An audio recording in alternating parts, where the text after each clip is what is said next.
right from when Amorim, first game at Ipswich, I said I think Amad Iraolo should be United's wing-back. Suggestions you're his agent, Dean. Yeah, possibly, yeah. I wish I was on a cut. Yeah. And it's almost like this sort of seesaw effect. So what you have to do as a defensive unit is block passing lanes. Yeah, you were going to say. I was actually going to say that. Yeah.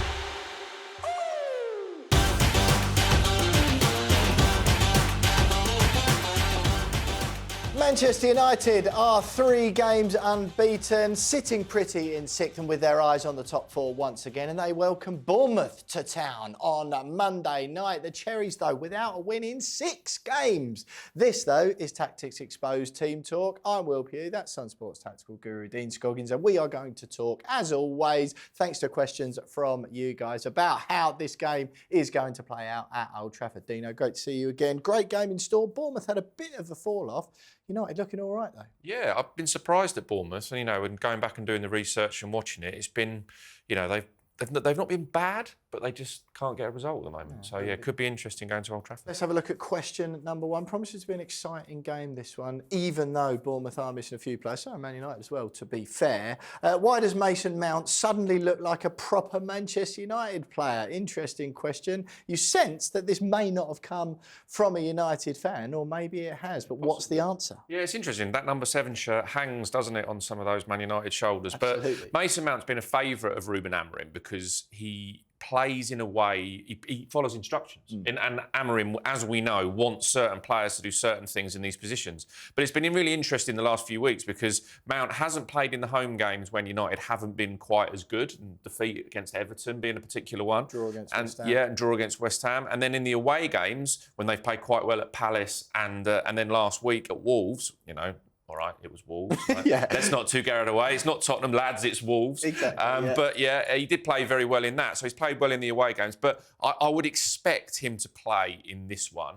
And what I think, to answer this question, we go to the board. It's really interesting because obviously we've got Man United set up here in their normal 3-4-3 shape or 3-4-2-1. And Mount is this player here. Quite. So in the front 3 where they've had injuries with Šeško, Cunha's gone to be the main striker and Brian and Burmo's playing here. But what's interesting is the relationship between these two.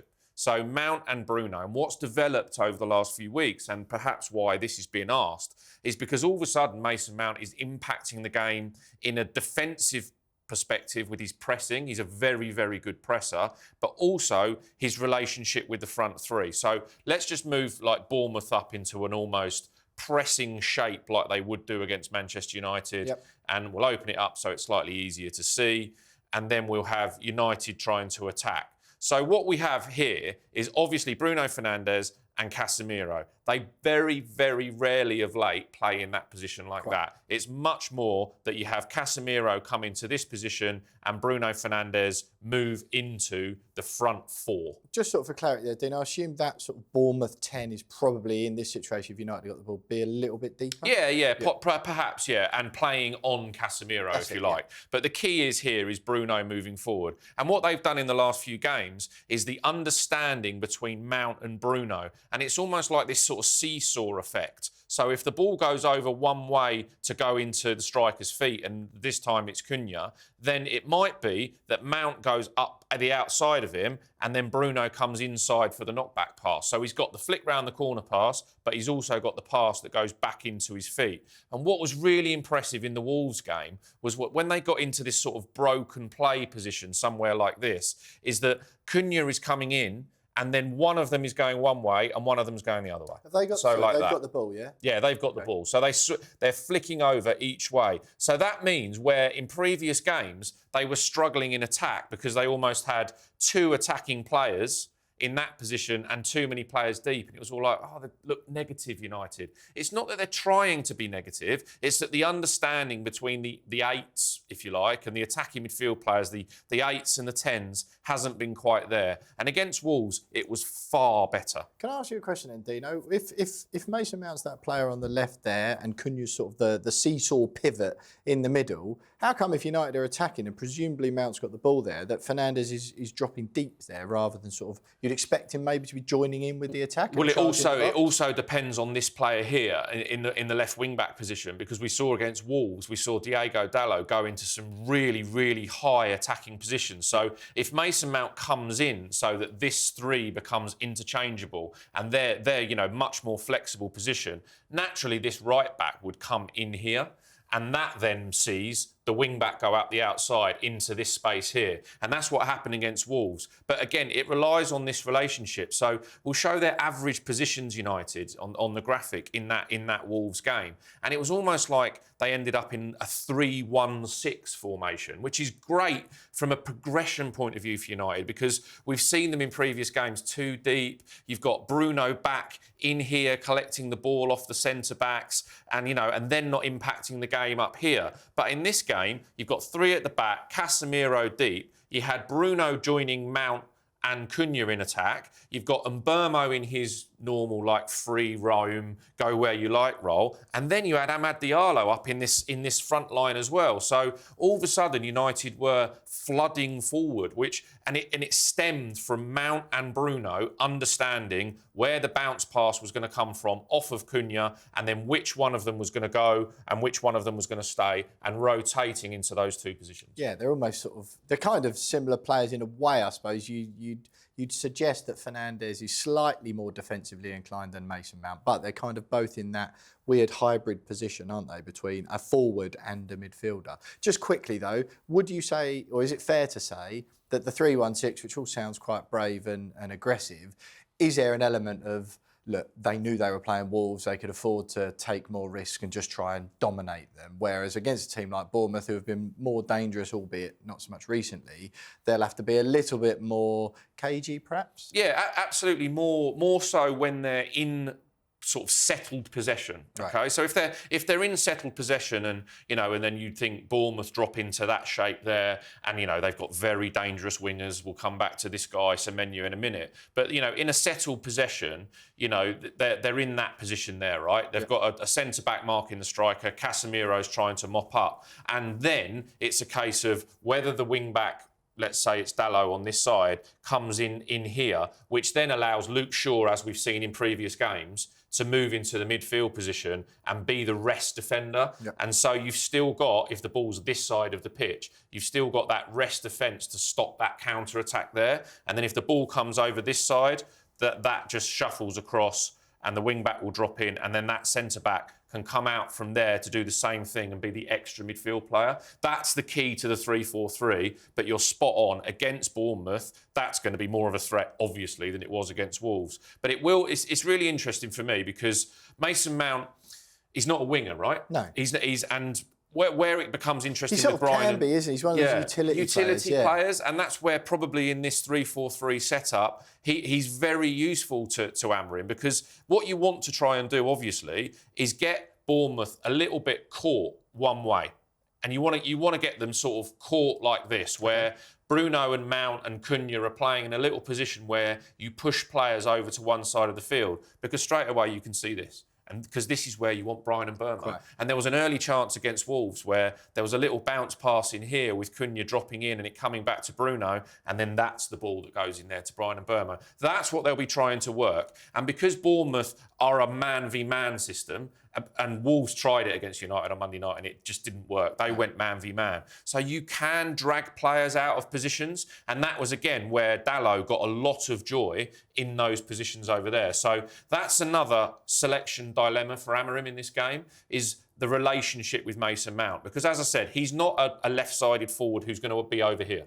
Okay, he might do in the press. He's an inverted 10. Yeah, exactly. But he's going to want to come in here, which allows Cunha to be freer, and he's picking up a position. So I was a bit sceptical when it became Diogo Dalot over there, because what you'd think is you want Dorgu. You want Dorgu's left foot going up the outside to provide that width. But actually, if we look at the stats again, Dorgu and Dalot are fairly well matched as it's been this season. Obviously, Dalot's played some games at right wing back, but Dorgu hasn't been as effective as you might like. And I think perhaps in this game, you've got Dalot, who is a bit more trusted by Amorim on that side. And here again, his relationship with Mount in the Wolves game and the Palace game was very good because Mount comes in here and then Dalot goes up the outside. And again, we know that Amad Diallo will do that on the right if Dalot's selected over there. So yeah, a nice balance that United have all of a sudden come across on that left-hand side, with Mount, Bruno and Dalot being that little relationship. And we all know how good Cunha is. He can play with everyone.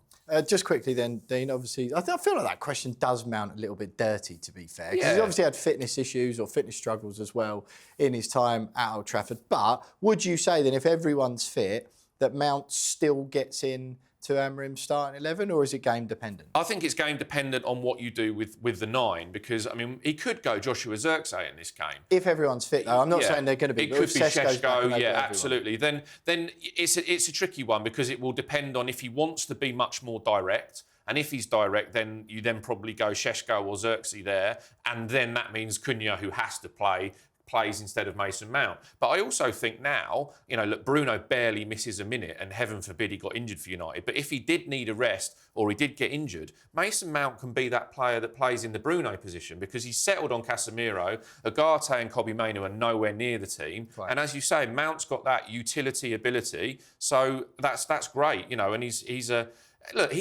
he's a solid player, isn't he? He's brilliant, really underrated. We're getting carried away with him being in the England squad. He's not in that level of the Palmers, Rodgers of this world, and Jarrod Bowen. Thank Sorry, you. I forgot Jarrod Bowen. But look, he's had his injuries, as you say. He's been excellent. He's doing what the manager wants him to do. And Man United look like they're improving, especially when he's playing. So fair play to him. Absolutely. Yeah, we'll move on to question number 2 now, Dino. But obviously he did play, didn't he, in that deeper role at times for Chelsea. So we know that he can do it. Look, Dino, question number 2 here. How will Manchester United cope with Bournemouth's press? Now, we often are guilty sometimes. It was not us, obviously, the questions that come in from you guys, our Tactics Exposed, beloved viewers, but we're often guilty, aren't we, of just focusing on Manchester United or Arsenal or Chelsea or some sort of the bigger teams, whoever we're focusing on.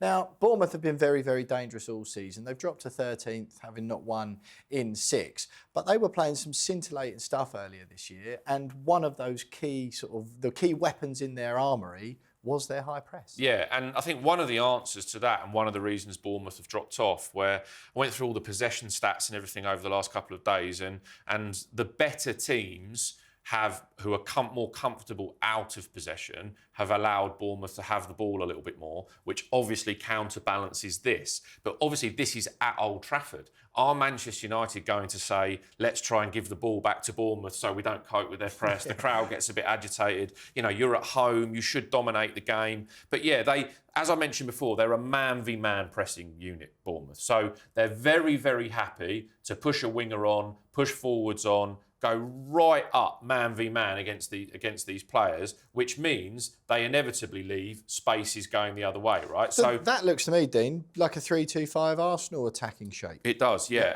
And that's how brave they can be. And what United have got to work out what they're going to do. So we've talked about this a little bit on Tactics Exposed before, and the new goalkeeper's made a big difference. Right. I mean, he just looks comfortable, and that compared to Onana is quite something. But they've been comfortable making a decision that if they're going to go long, then that's fine. Yeah.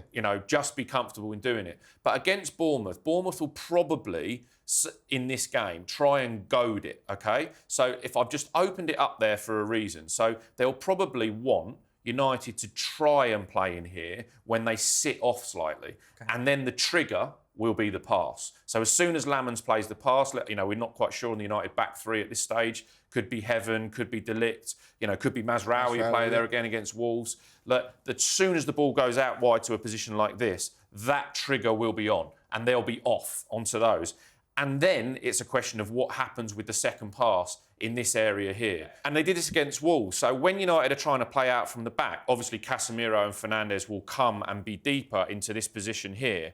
And that will attract, if Bournemouth go man v man, into these areas like that. But what United did very well against Wolves was they opened up this area of the pitch. And then you can do that against a man v man press. So let's say, Casemiro drops in, brings his man with him. Bruno then will attract his man to him here. So here's the space, okay? And what United did brilliantly as a front 3, particularly Cunha and Mbeumo in that game, was one of them came back in here to receive the ball. So let's say that's Cunha who goes into that space to receive the ball. Bruno was then dropping in here for the little nudge off pass. So the ball comes off here into Cunha, who's dropped, or Mbermo in this instance, who's dropped, into Bruno, and then the space is sprung from there. So that was really dangerous against Wolves. And again, I keep saying it was Wolves, the worst team this season and perhaps in the history of the Premier League. Yeah. And it will be much, much more dangerous against Bournemouth.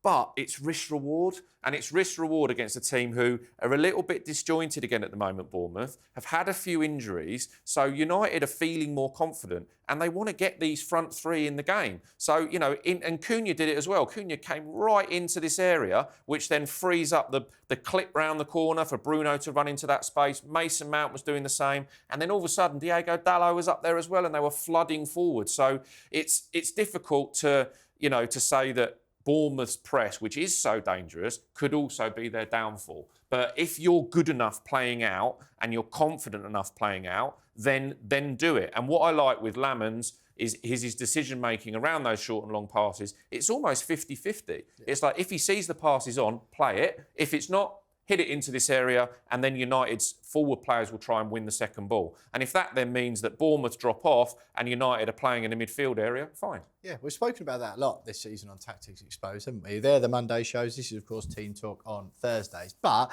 how goalkeepers this season they're not being these like vehicles through which philosophy managers force them into doing things that sort of go against basic football principles. They're going, if you're getting loads of pressure, it's all right to go long this year, actually. Or if teams are sitting off you, then bang, we play it out from the back. And it's also they notice when the press has gone wrong. So if a player here, for example, presses the goalkeeper, and this player here has thought, well, he's left his man, I'm going to try and press him in here, then this is the pass that's on. Right. It sounds very simple, but as we always say, with 60, 70,000 people around, it's very difficult to do. And the pace it's being played. Yeah, absolutely. And if you're unsure, knock it up here. And because these players now are so quick and so physical, it's almost like that rugby up and under. The ball goes up in the air, everyone's chasing the kick. So the much more direct, much more vertical attack. So goalkeepers so far this season have not been sort of exposed as much as you thought they might be from playing out. Exactly. Goalkeepers exposed, tactics exposed. We will move on to question number 3. Do you think Bournemouth will be as brave as they usually will? They play one way. Yeah? They play one way. I can't see that Iraola, even after the run that he's gone on, would then go, oh, let's go to Old Trafford and do something completely different. Yeah. I think he'll. I mean, they won there last year. He'll fancy putting them under heavy pressure and turning the crowd. But, you know, the form thing is a big question mark. Yeah, there's still to be got at Old Trafford, Manchester United, for sure. Well, this is a good one as well, Dean. I'm very surprised, actually. How can Manchester United stop Antoine Semenyo? We've had 2 questions here, and usually in Man United episodes, lots of our Tactics Exposed and Team Talk viewers are Manchester United fans, of course, and we appreciate and love each and every single one of you. But often, the questions that come in are about Manchester United and about tactical elements of Manchester United team. There's clearly a bit of an element of fear among the United fans, despite Bournemouth's recent run of form, about what they could potentially do to them at home. Yeah, and this guy's class, right? He's absolutely class. I was going to say the pleasure of watching him, but the pleasure of watching him tear Spurs apart earlier in the season. So it wasn't really my pleasure, but he ran the show, and he's just direct, physical, powerful. But because of all the things that are risky about Bournemouth in how direct they are, how they press, when that goes well, players like this guy are the key. So, obviously, like they probably play in a sort of 4-2-3-1 shape, Bournemouth. Okay, so it'll be interesting what United do again with the wing back. Do they drop in there and then make sure that the back three is nice and solid, okay? But this is the battle that I'm most interested in and how they do that, United. Because if this is Amad Diallo as the right wing-back, as much as I've been all over Amad Diallo playing wing-back right from when Amorim, first game at Ipswich, I said I think Amad Diallo should be United's wing-back. Suggestions, you're his agent, Dean. Yeah, possibly, yeah. I wish I was on a cup. Yeah. Absolutely. But it's in these type of games where the question will be, is he the right person to deal with the Semenyo threat? And look, he's going to be the best attacking right wing back that they've got, but he's definitely not the best defensive wing back he's got. So, as I said, Diogo Dalot has played very well on the left and preferable maybe to Dorgu. But do you pick Dorgu that side to enable you to pick the reliable Dalot this side? Or if they've got some players back and they might welcome back Martinez, De Ligt, they might be able to say that Mazraoui, who played at Wolves on the right of the back three, is the more flexible and defensive-minded right wing back. However, whoever plays there, the key against Bournemouth are stopping vertical passes, okay? So what Bournemouth do is if they suck you onto them and they try and play and it gets into this little sort of match in here where there's tackles flying in, balls bouncing around, this player here, Semenyo or Clivert, whoever plays the other side, they occupy these positions, okay? And what Bournemouth are trying to do is manipulate an area, one there and one there, where that pass can be fired in. And fired in straight. They don't go here and go round the outside. They go here and they go straight down the middle. So you can watch every Bournemouth game and see that happening. So what you have to do as a defensive unit is block passing lanes. Yeah, you were going to say. I was actually going to say that. Yeah. So that is the key. So where I've said about Mount and Bruno Fernandes in an attacking sense, this is where their understanding with Casemiro comes in. Right? Obviously, the wing-backs have got a job to do, okay? Obviously, they have. But let's say that, in a defensive settled position, you say to Mbeumo he can go where he wants. Cunha's the striker. Mount does the flexible job of coming into a more midfield three. That means then that the gaps between these players here can be narrowed, okay? You can play as a three there. Ball goes over the other side. You can narrow these gaps here to try and stop that ball. Often intercept it if possible, and then you're going the other way. And sometimes Bruno Fernandes does this very, very well, is he wants that ball to be played. It's almost inviting it. How wide open is that gap? Invite that gap, and then you can intercept it and go the other way. The other thing that United can do is these centre-backs we've talked about before. So that's an exactly right position here, where, if they do manage to break through that gap there, or that gap there, jump.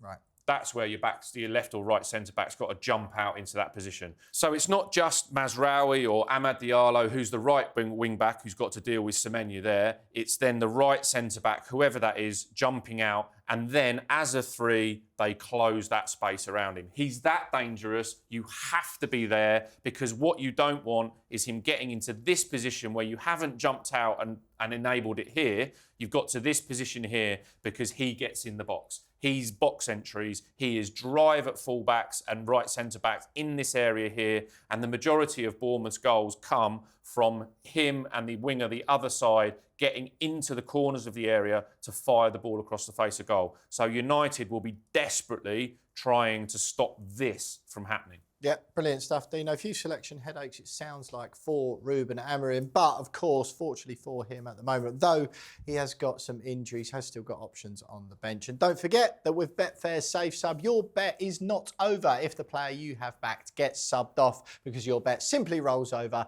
to the player coming on. So, for example, if you've backed Darlow to get a yellow card and then it's really not working for him at left wing back, he comes off, Dorgu comes on and then he gets booked, you still get paid out. Dino, exciting stuff. Monday night game. We don't often cover a Monday night game on Team Talk, but this one promises to be a bit of a thriller. United a little bit sticky at home recently and Bournemouth need a result. How do you see it? Yeah, I mean, we're going into this goals galore Christmas period, aren't we? There's always less defending and more attacking at this time of year.